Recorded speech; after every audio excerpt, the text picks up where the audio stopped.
Everywhere I go, beauty finds its way. Welcome to CRS Channel! Mga ka-winners, gagawa tayo ng grape wine. Unang-una, syempre, imamash muna natin yung ating grapes.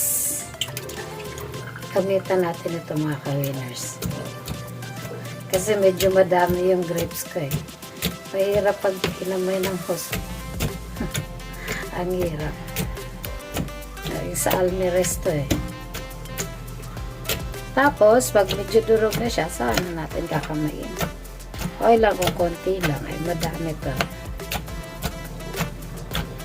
Ayun na, mga ka-winners, pwede na natin kamayin dahil konti na lang ang mga buo-buo na grapes. Hindi na masasaktan ng ating kamay.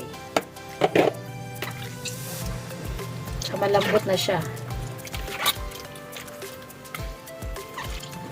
Malinis na malinis ang kamay ko dahil naglalaba ako.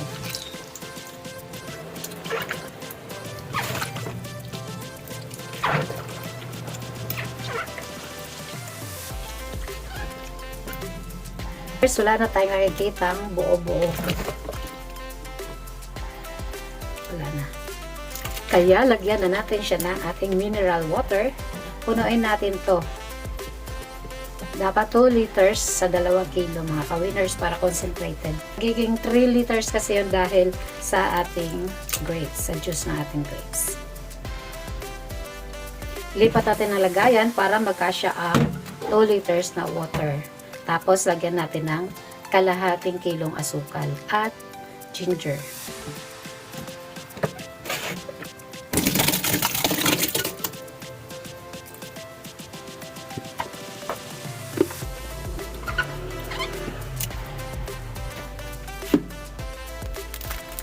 Ayan ang gamitin nating sugar mga ka-winners, wash lang siya. Haluin muna natin mga ka-winners para patunaw naman yung sugar kahit paano. Pero okay lang naman kahit hindi masyado tunaw kasi bababad naman natin siya sa ating mash na grapes. Ang green na grapes mga ka-winners hindi matamis, kaya kailangan natin ng kalahating kilong asukal para eksakto lang yung lasa niya. Ayan na.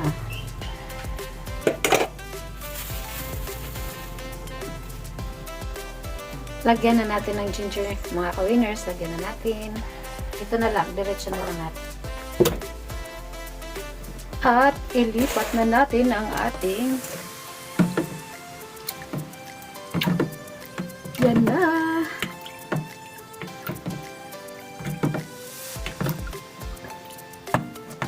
Sakto lang. Iwanan na natin siya sa tabi. In a dark area. At antayin muna natin siyang in 2 days. Tapos, in 2 days, makikita niyo yung resulta. Yan na nangyari mga ka-winners after 2 days. Kaya, kailangan na natin salain. Ka-winners, may pampatulog na ako.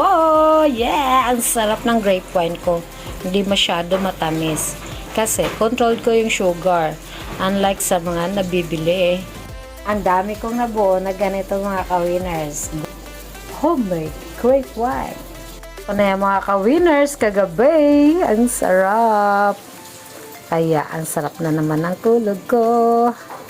Kaya mga ka-winners, nag-aantay na yung baso sa aking grape wine. May pampatulog na naman ako mga ka-winners. Healthy pa, no preservative.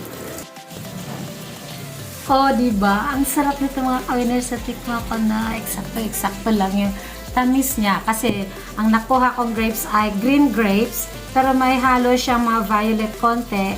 Kaya ganito yung resulta. Tapos ang gamit ko naman ay wash brown sugar.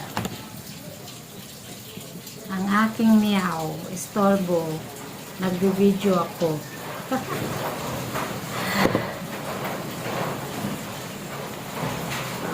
Ilang araw kong sinasala yung mga ka-winners. Istorbo talaga yung meow ko. Umalis ka dyan! Umalis ka, my big. Naman eh. Ano siya? Napaka-istorbo. Lalaro pa yung tali ng buhok ko. Alis ka, may video ako. Wow! Pampatulog ko to mga ka-winners. Amoy na amoy ko na yung alcohol content niya. Kaso, search ko pa kung paano nalalaman ang alcohol content ng isang wine. Ay, shout out nga pala sa mga bago kong subscribers. Thank you for supporting me, mga ka-winners. At gumawa na rin kayo sa bahay nyo kasi napaka-healthy. Purong grapes at brown sugar lang ang lagay ko dito. Syempre, water. Ang sarap ng tulog nyo, mga ka-winners. I promise. Tikman na natin ulit.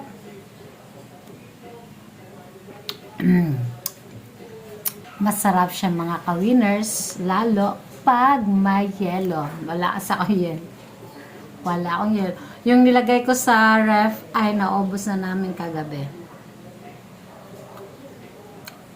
Saktong-eksakto lang siya. Super healthy. Thank you for watching!